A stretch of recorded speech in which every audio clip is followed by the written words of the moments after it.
Welcome to The Explainer. Today, we're jumping into a legal battle that is, well, it's pretty bizarre. It involves a legendary late-night TV host going up against a portable toilet company. And yeah, it sounds like the setup to a joke, but this case completely changed how the law looks at who we are and who gets to make money from it.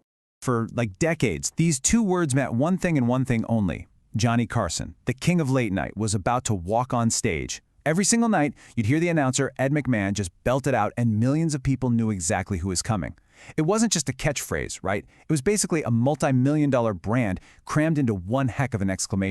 But then, back in 1976, that famous intro also became the name of a portable toilet company up in Michigan. And to top it off, they gave themselves the super cheeky tagline, "The world's foremost comedian."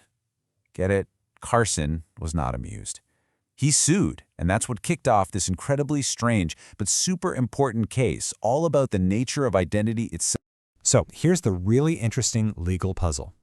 The toilet company never once used the name Johnny Carson. They didn't use his picture, nothing. So how in the world could he sue them for stealing from him? Well, Carson's lawyers started out with the most obvious play in a situation like this: trademark infringement. Okay, so for a trademark lawsuit to actually work, you've got to prove this thing called likelihood of confusion. It all boils down to a really simple question. Would a regular person see a "here's Johnny" portable toilet and think, "Oh wow, Johnny Carson must be in the toilet business now"? Does it seem like he sponsored or approved it? That's the whole test. And to figure that out, the court didn't just guess. They used this standard 8-part test. They looked at everything. I mean, how strong was Carson's "here's Johnny" slogan? Incredibly strong. How related are the goods? Well, you've got late-night TV on one hand and portable toilets on the other, so not very. They even looked for evidence that people were actually confused. As you can see from this list, they got really deep into the weeds on this. And on this point, Carson lost. The court went through all the factors and basically said, nope. It's really, really unlikely that anyone would seriously believe the king of late-night TV has branched out into portable toilets. So the whole trademark infringement argument just fell flat. And this, right here, is where the whole case takes this brilliant, unexpected turn. With the trademark argument totally dead in the water, you'd think the toilet company was in the clear. But Carson's lawyers, they did something really smart. They pivoted. They just dropped the whole idea of consumer confusion and switched to a totally different strategy, one that was way more personal. Their new argument was this: "Here's Johnny Portable Toilets" didn't just borrow a slogan. They stole something much bigger, something much more valuable: Johnny Carson's actual identity. And this gets us to a really cool legal idea called the right of publicity. Basically, it says that a person has the right to control how their persona is used for commercial purposes. The whole theory is that fame itself has real monetary value, and the person who worked to build that fame should be the one to cash in on it. Now, at first, the lower court shot this down. They stuck with the old-school rule, which said the right of publicity only protects a person's actual name or likeness, your face or your legal name. But the Court of Appeals saw it differently, and they made this groundbreaking call that changed everything. They said, no, it's not just about a name or a picture. It's about a person's whole identity. This one sentence right here from the court's decision is the absolute core of this whole thing. The court was saying that you can steal a celebrity's identity and make money off it without ever using their name or their face. The phrase, "here's Johnny," had become so tied to Carson that for all commercial purposes, it was him.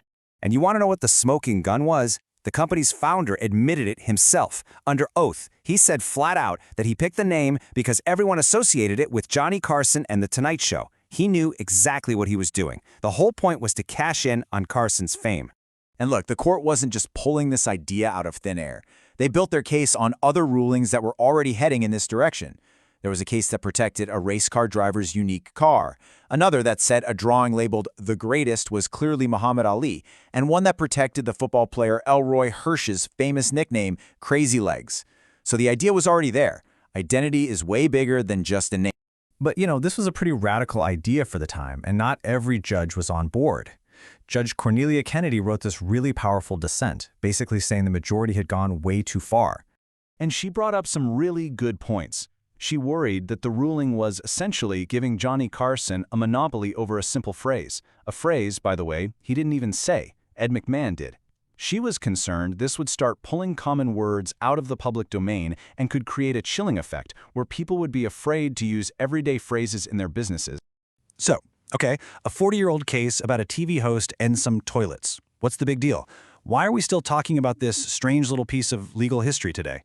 Well, here's the bottom line. The Carson case carved it in stone. Your identity has commercial value, and that identity is so much more than your name or your face. It's your catchphrases, your nicknames, the sound of your voice, your signature look. It's anything that makes the public go, "Oh, I know who that is." It's the whole package. And that really brings us to the question this case forces us to ask today, and it's more relevant than ever. I mean, think about it. We live in an age of digital avatars, online personas, AI that can clone your voice, deepfakes. The Here's Johnny case is the legal bedrock for protecting all of that. Which leaves us with a pretty deep thought. In a world full of digital copies, what does it even mean to own your identity, and where exactly do we draw the line?